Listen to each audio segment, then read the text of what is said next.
Hello, I'm Andrew McInerney, Artistic Director of the Studio de Musique Ancienne de Montréal. It gives me great pleasure to introduce these pre-concert conversations for our 2018 and 2019 season.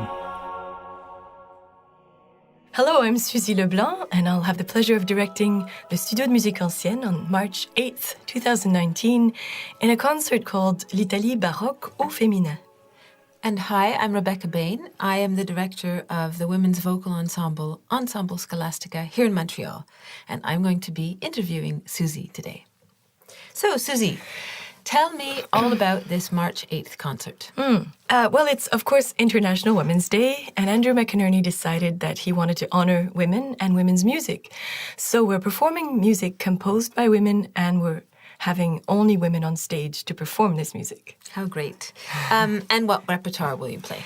We decided on Italian music because there's a lot of music from the convents of Italy in the 16th and 17th century that is actually not well known now, but is really extraordinarily good music that really spans, and it's music for solo singer, but also for big choir and for instruments and choir. So there's lots of possibilities for SMAM to shine in this music.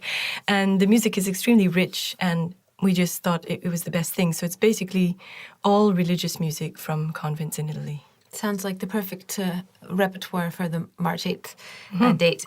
So tell me a bit more about it. Like, for instance, why is it not better known? I mean, we know other repertoires from the same period and from Italy, even from other women composers, but specifically monastic women's music is not known.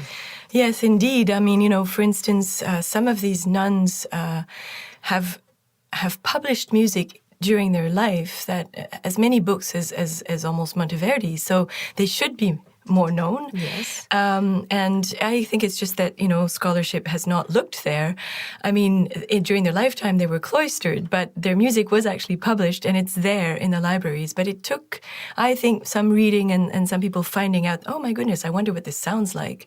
Mm-hmm. And then to realize that it was, very learned music and that they were, during their time, they were admired, they were talked about, they were stars, actually. And so talk to me a little bit more about the context in which they perform this music.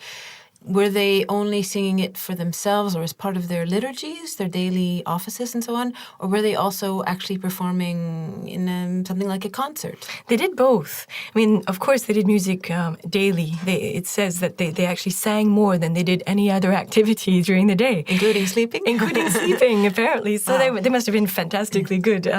Anyway, so they did do their liturgical masses and prayers by singing, and they composed their own music, of course.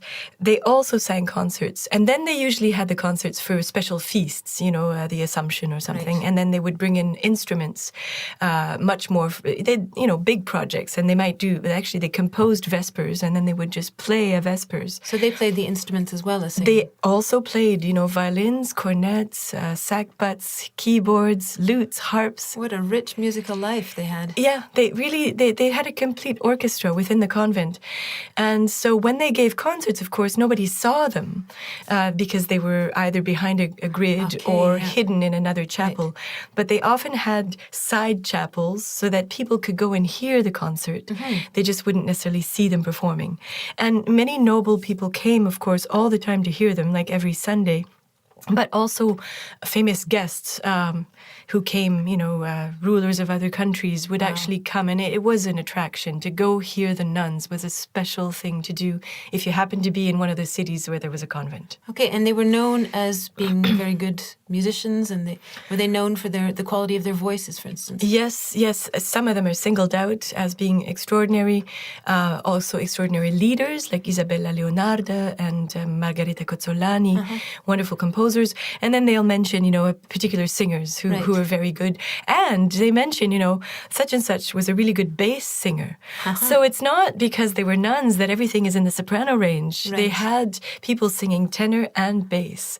And I would love to hear that sound. Yeah. Well, is that the kind of sound we're going to hear on March 8th? We have, what they also did, because it was very rare to have these women sing so low as a bass part, what they did is they took the bass parts up an octave and and had instruments doubling it at the bass octave. So you have a very colorful octave thing in the bottom. So I think our singers will perhaps sing tenor sometimes, but I don't think I have any basses yet. We'll have to train some basses.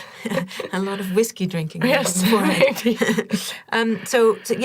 So in conclusion, just tell us a little bit more about what we're going to hear on March 8th, like who is going to be playing, and as I understand it, it will be only women on stage. That's then. correct. Yeah. That's why I'm directing and not Andrew. But it's basically, so there's singers from SMAM, all female, and musicians from Montreal who play early music.